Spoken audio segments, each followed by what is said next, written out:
Tudo bem, pessoal? Nono ano, tudo bem? Vamos lá? Gente, já comecei a 1000 por hora aqui, que hoje tá correria, hein? Gravando aula atrás de aula e coisas para mandar e outros colégios para atender. E vamos lá. Olha só, vamos concentrar aqui. Agora nós vamos continuar então falando sobre a Ásia. Só que agora a gente vai voltar um pouquinho mais para as partes políticas, territoriais, né, e alguns conflitos que ocorrem no território asiático. Conflitos locais, entre nações vizinhas mesmo. E por quê, né, que são entre nações vizinhas? Porque eles estão disputando algum território ali entre eles. Tá? E, gente, infelizmente, quase todas as guerras que ocorrem no mundo, se não for tipo, igual revoluções, né, que ocorrem devido à fome, devido à pobreza, à população inconformada, né, é por território.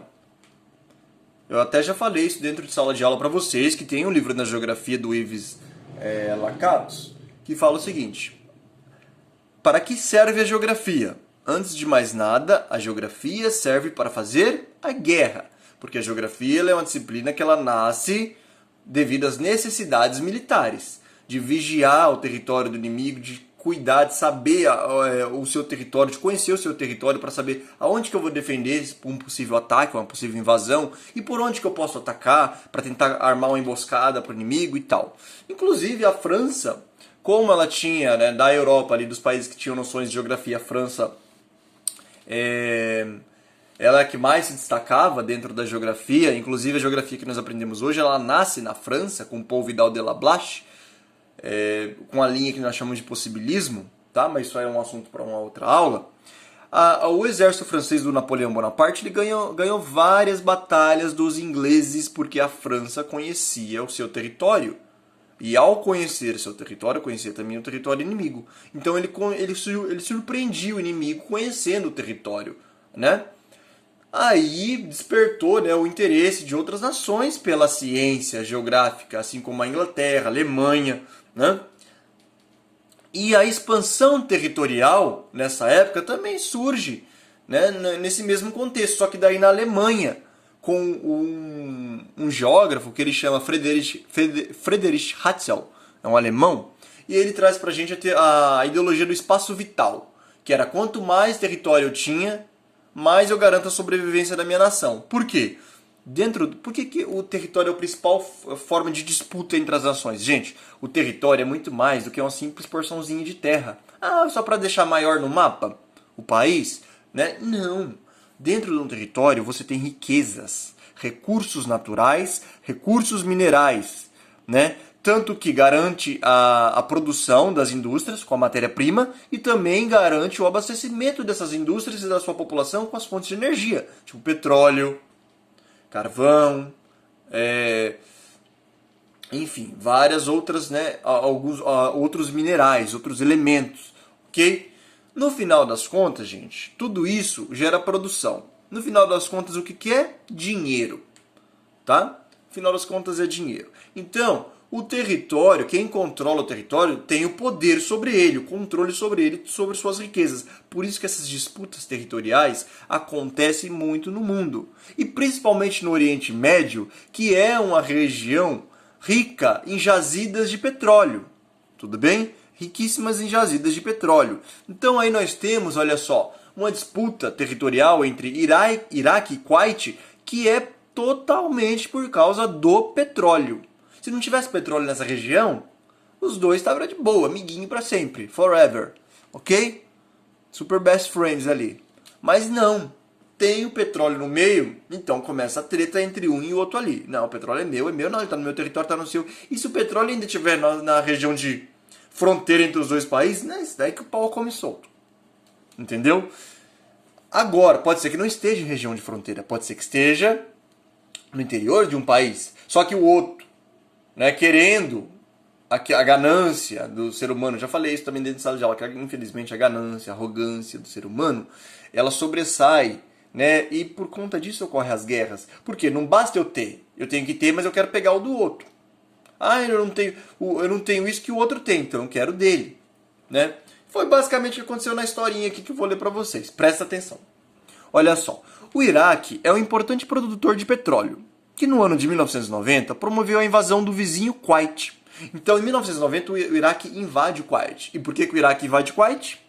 Adivinha, né? O que tem lá no Kuwait que o Iraque queria? Exatamente, é o nosso amiguinho petróleo. Então, olha só. O governo do Iraque, presidido por então o Saddam Hussein, né? Precisando recuperar suas finanças por causa de um conflito com o Irã em 1980, a treta que ele teve lá com o Irã, a guerra, né? E eu já falei também isso dentro de sala de aula mais uma vez. Toda guerra, mesmo a nação que sai vencedora, se ela olhar para trás, o seu próprio território está destruído. Ah, eu venci. E daí? Olha para trás. Olha o seu território como está. Será que você venceu mesmo? Né? Então, mesmo a nação que sai vencedora, ela precisa recuperar suas finanças. Isso demora anos, gente. Anos e anos. Até reconstruir o país. Né? Que ganhei a guerra, mas também fui atacado. Então eu tive meus prejuízos. Ok? Então, devido, né, às confusões entre Iraque e Irã, o Iraque estava passando por uma dificuldade financeira muito grande. Ok? Uma dificuldade econômica que precisava de recursos, ok, minerais, né, recursos naturais, energéticos para manter a produção, para aumentar sua economia ali. Daí que eles têm a ideia de, olha, lá no Kuwait tem muito petróleo e a gente tem arma. E se a gente invadir o Kuwait e pegar esse petróleo aí, hein? Que tal? Então, obviamente que isso aí gera uma estabilidade política no mundo inteiro. Porque, e os países que são aliados do Kuwait? Só porque o Kuwait está aqui, ó, o Iraque de verde, o Kuwait aqui de rosa, tá bom? Só porque o Kuwait é pequenininho, você está querendo mexer com ele? Não, o Kuwait tem quem o proteja. E daí, né, o Kuwait começa a buscar apoio de nações maiores, ok? Tais como algumas nações da Europa, o próprio Estados Unidos, para tentar se defender. Só que, antes disso, vamos ver o que acontece aqui.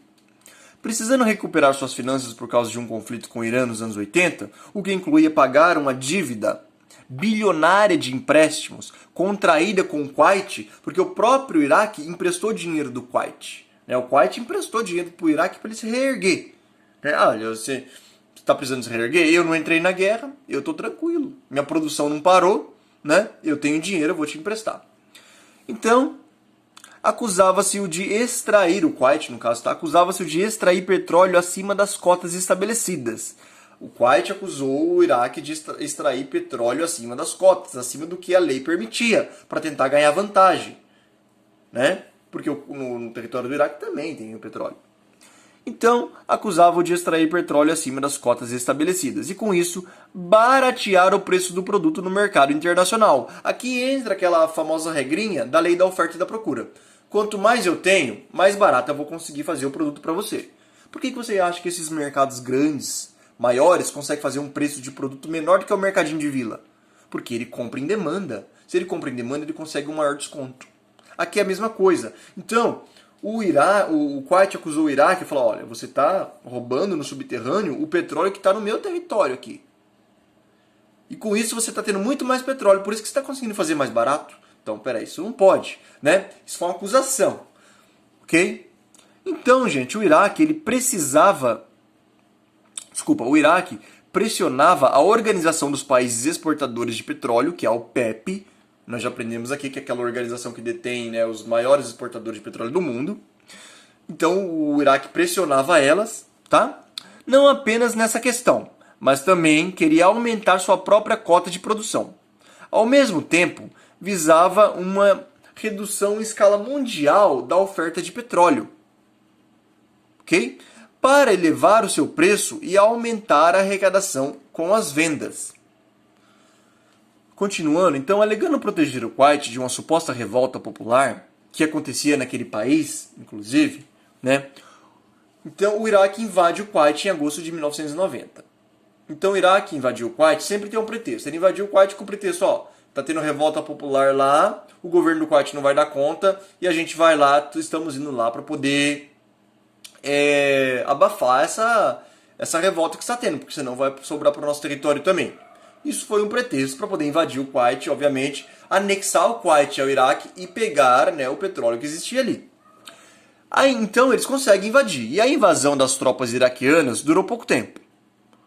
Porque a ONU ela chega e autoriza os Estados Unidos a formar uma colisão internacional, tá? Uma frente internacional para combater, né? Para ir lá e recuperar o Kuwait de novo, que incluía até alguns países árabes preocupados com o poder crescente e a ambição dos territórios do Saddam Hussein. Então os outros países ali também ficaram com medo. Falaram, pô, do mesmo jeito que eles invadiram o Kuwait, vão nos invadir também. A gente tem que fazer alguma coisa, né? Ó, e agora, quem poderá nos defender? Aí vem a ONU, né, e fala, tá? Chama os Estados Unidos da América, vem os Estados Unidos da América, o Super Sam, ok? E pra tentar controlar isso aí. Então, né, tem aí uma intervenção militar com o argumento de defender a liberdade do povo haitiano, entre aspas, mas o interesse mesmo era o petróleo. Em janeiro de 91, um massivo ataque aéreo foi iniciado e em pouco mais de um mês as tropas iraquianas deixaram o Kuwait. No entanto, esse não foi o fim do conflito entre Estados Unidos e o Iraque. Em várias situações, o governo nacionalista de Bagdá, que é a capital do Iraque, desafiou o governo de Washington com ameaças na redução na produção de petróleo, causando desabastecimento e, consequentemente, o aumento do preço do petróleo. Tá bom? Então, o que o Iraque fez? Olha, vocês fizeram isso? Então eu vou diminuir a minha produção de petróleo. O Iraque é um dos maiores exportadores do mundo e produtores do mundo. Se ele diminui, o petróleo vai ficar mais raro. Lembra a gasolina? Quando estavam em greve, poucas gasolinas no posto, o que aconteceu com a gasolina? Foi lá em cima. Então, um produto que é mais raro, ele é mais caro. Por que o ouro é tão caro assim? Porque é raro. Se a água fosse rara, ela também seria cara. Então, o Iraque, né, ameaçou os Estados Unidos com isso. Então, beleza, então, vocês fizeram isso, eu vou diminuir minha produção, vai aumentar o preço do petróleo, e daí vocês precisam comprar o petróleo, quem vai se dar mal é vocês. Então, entre 2013 e 2011, as tropas estadunidenses ocuparam o Iraque. As tropas estadunidenses invadiram o Iraque, utilizando o mesmo pretexto que o Saddam utilizou para invadir o Kuwait. O pretexto que agora era de buscar armas nucleares, que nunca foram achadas, né? E que eram considerados, e que o país também ele era considerado um refúgio para os membros da Al-Qaeda, que é uma organização terrorista, ok? E, mesmo sem provas, acusaram eles do atentado de 11 de setembro de 2001. O presidente iraniano Saddam Hussein foi capturado em 2003 e condenado à morte por crimes de guerra. Daí isso é outra história, porque ele tinha crimes de guerra mesmo, tá? Como por ter promovido o genocídio de curdos no norte do país. As armas de destruição em massa nunca foram encontradas. E hoje o Iraque é uma nação desestabilizada. Ok? Ou seja, nessa briga entre governo americano, governo iraquiano, né, e até mesmo o Kuwait por conta de território e petróleo, quem se deu mal, como sempre, foi o civil, foi a população, que não quer treta, não quer nem treta com um nem com o outro, só quer qualidade de vida, né? Infelizmente, acabaram sendo prejudicados e muito, porque uma guerra sempre prejudica a todos, ok? Portanto, por isso que é importante, né, a paz mundial. Bom, essa foi nossa aula de hoje. Vocês viram que eu dei uma inventada hoje na aula, né? Deu uma viajada, uma animada aí na aula para dar uma animada aí antes do feriado, dia 7 de setembro. Mas só porque eu tô bem cansado, então tive que fazer isso para não dormir ao longo da aula, ok? Bom feriados a todos, né? E nos vemos na nossa próxima aula aí, ok? Com o tema Irã e a tecnologia nuclear, que é bem interessante.